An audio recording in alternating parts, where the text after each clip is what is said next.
Bismillahirrahmanirrahim. Assalamualaikum warahmatullahi wabarakatuh. Alhamdulillah bertemu sekali lagi bersama-sama kita pada hari ini untuk episod keempat untuk program digital Super Hufaz Pak and Ma bagi tahun 2026. Jadi pada hari ini bersama saya Ustazah Teknologi Siti Fatayah Mahmud dan bersama anak-anak kita. Hai, saya Fisha.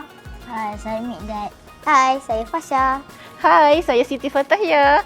Okey, dan kalau kita tengok di sini, pada kali ini kita akan membincangkan surah Al-Kawthar.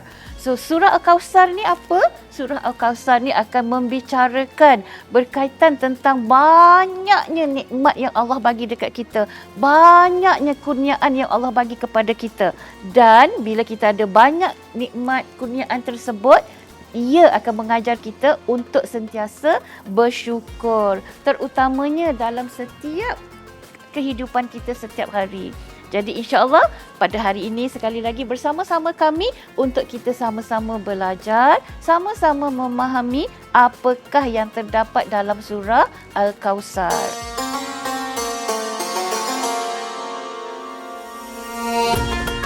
Jadi anak-anak semua, marilah bersama-sama kita membaca surah Al-Kawthar. Pendek je, ada 3 ayat sahaja tetapi dia ada banyak maksud dia. Jom kita sama-sama baca surah tersebut. A'udzu billahi minasyaitonir rajim. Bismillahirrahmanirrahim. Inna a'tainakal kautsar fasalli li rabbika wanhar. Inna syani'aka wal abtar. Terima kasih kepada bacaan tersebut daripada anak-anak kita dan anak-anak di luar sana membaca surah Al-Kawthar.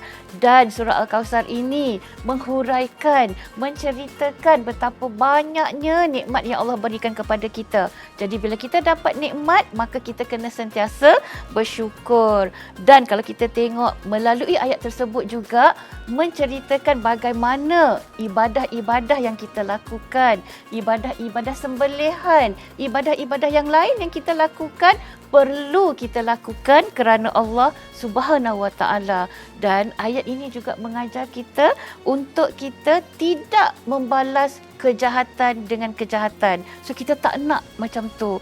Okey, tetapi kita nak fokus kepada kebaikan. Lakukan sebanyak kebaikan, mudah-mudahan kebaikan tersebut mendapat ganjaran terutamanya dalam bulan Ramadan ini.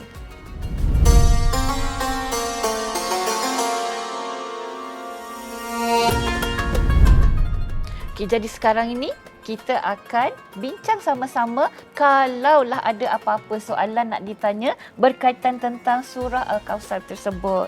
Jadi Fisha, ada apa-apa soalan? Ada. Ustazah, kenapa surah ni pendek tapi penting? Ya, dia memang pendek je tetapi dia tersembunyi 1001 makna yang sangat penting kepada kita.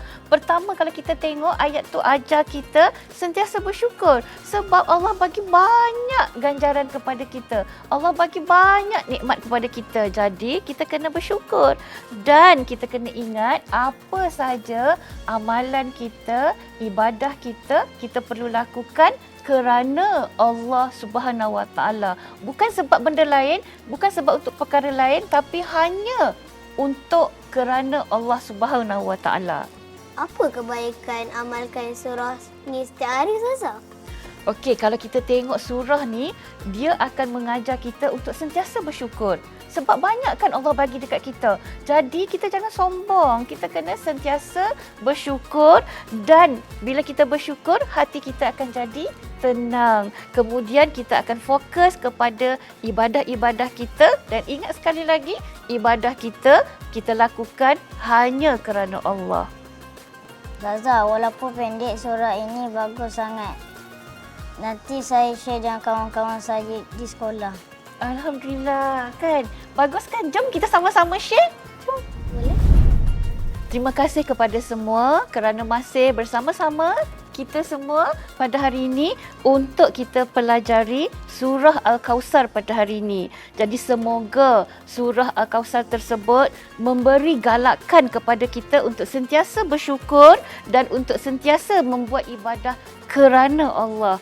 Dan insya-Allah kita akan jumpa lagi dalam episod akan datang. Tapi jangan lupa amalkan apa yang terdapat dalam surah tadi, dan insya-Allah pada episod akan datang kita akan belajar juga bersama-sama doa-doa yang akan kita amalkan terutamanya dalam bulan Ramadan ini. Jadi itu sahaja untuk kali ini. Terima kasih kepada semua sekali lagi. Terima kasih kepada Yayasan Restu atas tajaan lokasi, dan kita akan jumpa lagi. Assalamualaikum warahmatullahi wabarakatuh. Bye.